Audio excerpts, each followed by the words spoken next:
मैं राजू झा आप गीता का आत्म संयम योग के बारे में बताने जा रहा हूँ, जिसमें आप स्नान कर अपने परमात्मा से मिलन का मार्ग अग्रसर होगा और उस मार्ग पर चल के अपने पाप कर्मों को क्षय कर सकते हैं। तो शुरू करते हैं। कृष्ण जी अर्जुन से बोलते हैं कि जो जीव या प्राणी कर्म फल में आसक्ति न रहने के हुए अकरणीय कर्म ही करता है, वही सन्यासी कहलाता है। भगवा वस्त्र पहनने वाला, अग्नि प्रज्वलित कर भस्म रमाने वाला सन्यासी योगी नहीं होता। इसी प्रकार क्रियाओं का परित्याग करने वाला भी सन्यासी नहीं होता। इसलिए हे अर्जुन, जिसको सन्यास कहा जाता है उसी को योग भी कहते हैं। जो कामनाओं का विच्छेदन नहीं करता, ऐसा प्राणी योगी नहीं कहलाता। योगी वही कहलाता है जो सब जीवों में समभाव रखते हुए फल की कामना के बिना कर्म करता है। अतः शीत को मुझ में ही प्रेरित करता है। इस प्रकार जो योगारूढ़ पुरुष होता है उसके लिए संकल्पों का परित्याग ही कल्याणकारक होता है। अर्थात इंद्रियों और कर्मों को निर्लेप को ही योग रूढ़ कहते हैं। ऐसा पुरुष को आत्मद्वार होता है। हे अर्जुन, मनुष्य शरीर की प्राप्ति का उद्देश्य ही भवसागर से अपना उद्धार करना है। इसलिए उसे ऐसा कोई कर्म नहीं करना चाहिए जिससे आत्मा का अधपतन हो, क्योंकि आत्मा स्वयं ही अपना मित्र और स्वयं ही अपना शत्रु है। अर्थात जब जीव मुझ में निष्ठा करते हुए आत्मचिंतन करता है, आत्मा ही जीव का मित्र होता है। जब जीव मुझे बुलाकर बहिर्मुखी अर्थात सांसारिक चक्रों में स्वयं को रमाता है, तब आत्मा उसका शत्रु होता है। हे अर्जुन, जो प्राणी अंतकरण से शुद्ध है, अर्थात जो आत्मा में मेरे ही स्वरूप का ध्यान करता है, उसे प्राकृतिक प्रकोप तथा सर्दी गर्मी सुख दुख मान अपमान आदि व्यथित नहीं करते। जो आत्मा में ही सदैव रमन करता रहता है वही ज्ञानी पुरुष कहलाता है।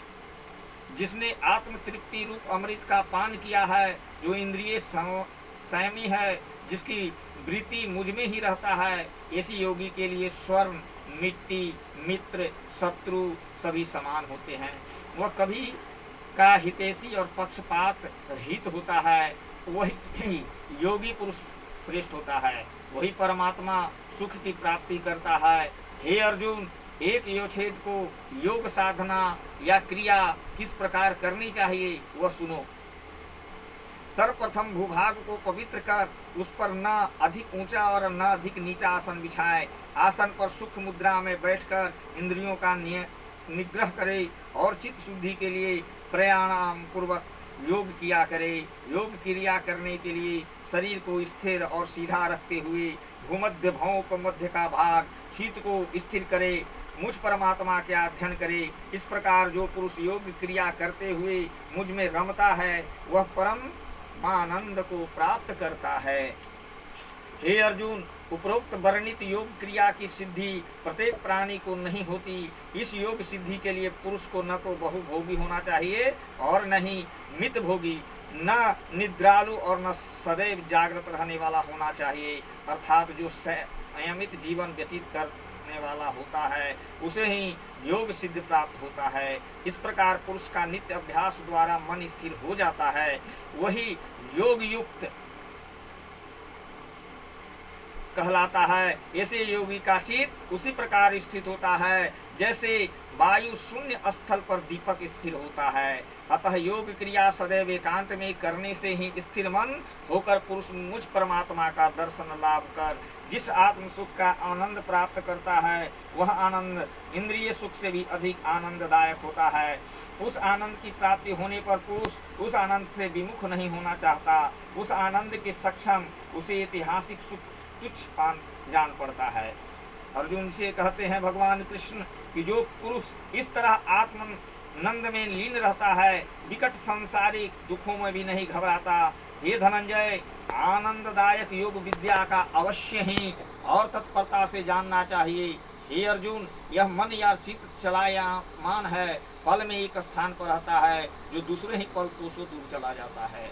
अब मन को स्थिर कैसे किया जाए, इसका उपाय भी जान लो। मन में किसी प्रकार की कामना नहीं रखनी चाहिए।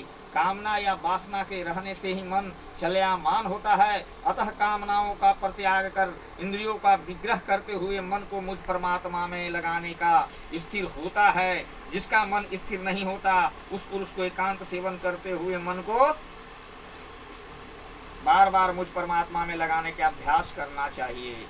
इसमें मन में स्थिरता आती है। संसारिक विषय भटकाने वाले होते हैं, अतः इस विषय में मन को न लगाएं। इस प्रकार जो पुरुष योग क्रिया द्वारा मन को स्थिर करने में सफल होता है, उसे ही परमात्मा सुख की प्राप्ति होती है। हे धनंजय, जो पुरुष एकाग्र मन वाला होता है, उसमें द्वैत भाव नहीं होता, अर्थात अपने आत्मा के समान ही अन्य जीवों में ही आत्मा का दर्शन करता है। ऐसे योगी संसार को स्वप्न वत देखता है। ऐसे योगी पुरुष के लिए मेरा अभाव नहीं होता। इस प्रकार जो पुरुष मेरी आनंदमय सत्य आत्मस्वरूप का सदैव ध्यान करता है, उसके द्वारा किए गए सभी कृत्य मेरे निमित्त होते हैं। उसे मेरे अतिरिक्त और कुछ नहीं दृष्टिगोचर नहीं होता। इसके लिए सुख दुख और सृष्टिगत जीव सभी सम होते हैं। जिस योगी का ऐसा समभाव हो जाता है, वो श्रेष्ठ योगी हो जाता है। ऐसा योगी पुनः भव बंधन में कभी नहीं पड़ता। कृष्ण के ऐसे वचन को सुनकर अर्जुन बोलते हैं कि हे मधुसूदन, आपने जो समभाव का उपदेश मुझे दिया है, वह मुझे प्राणी के लिए संभव प्रतीत होता है, क्योंकि मन बड़ा चंचल बलवान प्रमेय वृत्ति होता है। अतः इसमें बस में करना वायु में बस में करने के समान दुष्कर है। ऐसे मन को बस में किस प्रकार किया जा सकता है? अर्जुन का संशय का निवारण करते हुए भगवान कृष्ण जी कहते हैं कि हे कौंतेय, कौंतेय मीन्स अर्जुन, कुंती का पुत्र को कौंतेय कहते हैं, ये किसी प्रकार का संशय नहीं है। मेरे मन चंचल होने से बस में करना दुष्कर है, लेकिन अभ्यास द्वारा मन को निश्चित ही बस में किया जा सकता है। अर्थात वैराग वृत्ति विषयों में मन का बार बार मोड़कर कुछ परमात्व में लगाने से एकाग्र होता है। जो पुरुष इस प्रकार अभ्यास नहीं करता, उसके लिए योग की प्राप्ति असंभव है, यह मेरा मत है। इतना सुनकर अर्जुन बोलते हैं, हे कृष्ण, जो पुरुष योग भ्रष्ट हो जाता है, अर्थात जो आपके प्रति मन को रमाकर भी अपनी कृपा का पात्र नहीं बन पाता, अर्थात इस चंचल मन के कारण जिसके योग का साधना मार्ग में यदा कदा व्यवधान पड़ जाता है, लेकिन बुद्धि आपके प्रति ही स्थिर रहती है, इस योग भ्रष्ट पुरुष की क्या गति होती है? ऐसा गति कहीं वायु द्वारा छिन्न भिन्न किए बादलों की भांति नष्ट प्राय तो नहीं हो जाता। हे कृष्ण, मेरे मन में उत्पन्न संशय का निराकरण करने के आप ही समर्थ हैं, अतः आप इस संशय को दूर कीजिए। अर्जुन का संशय का निवारण करते हुए भगवान कृष्ण बोलते हैं कि हे धनंजय, ऐसे योग भ्रष्ट पुरुष इस लोक का परलोक दोनों में कभी क्षय नहीं होता। जो पुरुष भगवत भगपरायण करता है, उसकी दुर्गति नहीं होती, न उसके द्वारा किए गए शुभ कृत्यों को कभी क्षय होता है। ऐसा पुरुष स्वर्गालोक सुख भोग कर देवताओं को ऋषि मुनि के लिए भी दुर्लभ है। सर्वांग सुख भोगने के बाद उस भूमंडल में श्रेष्ठ कुल में नवीन देह धारण करता है। अतः जो वीर रागी पुरुष होते हैं, वह उत्तम लोकों में न जाकर इस मृत्यु लोक में विद्वान लोगों के कुल में जन्म ग्रहण करता है। ऐसी योगी मिलना भी दुर्लभ है। ऐसे पुरुष को पूर्व संस्कारों की स्मृति बनी रहती है, तथा वह पुनः नवीन देह में भी सभी जीवों को प्रति समभाव रखने वाला होता है। हे प्रिय सखा, ऐसा पुरुष दूसरे जन्म में भी मेरी ही भक्ति करता है, अथवा परमात्मा तत्व की प्राप्ति कर मोक्ष को पाता है। यह मैंने तुम्हें उस योग भ्रष्ट पुरुष की गति बताई, जो अंत समय में मुझे भुला देता है। ऐसा योगी पुरुष को अंत समय में भी मुझे नहीं भुलाता, जिसका मन काल में मेरे प्रति समर्पित रहता है।